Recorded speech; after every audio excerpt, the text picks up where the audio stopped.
Cette période de l'année, j'aimerais encourager les responsables d'église, les collègues pasteurs, les serviteurs de Dieu à marcher dans l'unité, surtout à être derrière le visionnaire dans les ministères où ils œuvrent, parce que nous savons que l'esprit d'Adonija est en train maintenant de saccager les églises locales en créant des divisions et surtout en incitant les gens à pouvoir s'autoproclamer ceci ou cela. Mais laissez-moi quand même que l'on puisse se référer à la parole de Dieu pour dire que les esprits ne meurent jamais.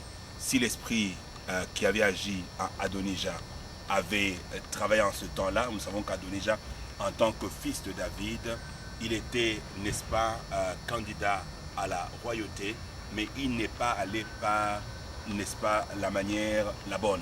Il a cherché à s'autoproclamer, à se faire lui-même roi.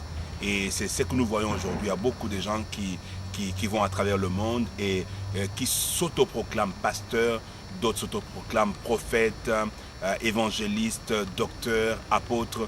Je crois que nous devons voir les intérêts du royaume.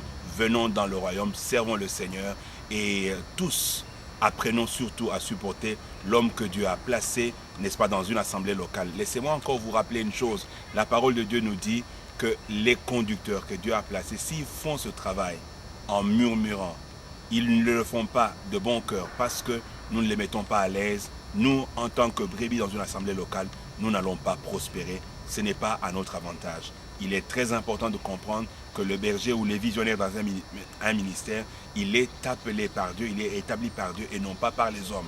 Les hommes qui sont là, ils sont dans le royaume de Dieu. Ils ne doivent pas chercher les moyens démocratiques parce que généralement, notre arrière-plan, c'est généralement la démocratie. Nous aimons tous la démocratie, mais nous sommes dans le royaume de Dieu et dans le royaume de Dieu, c'est la théocratie.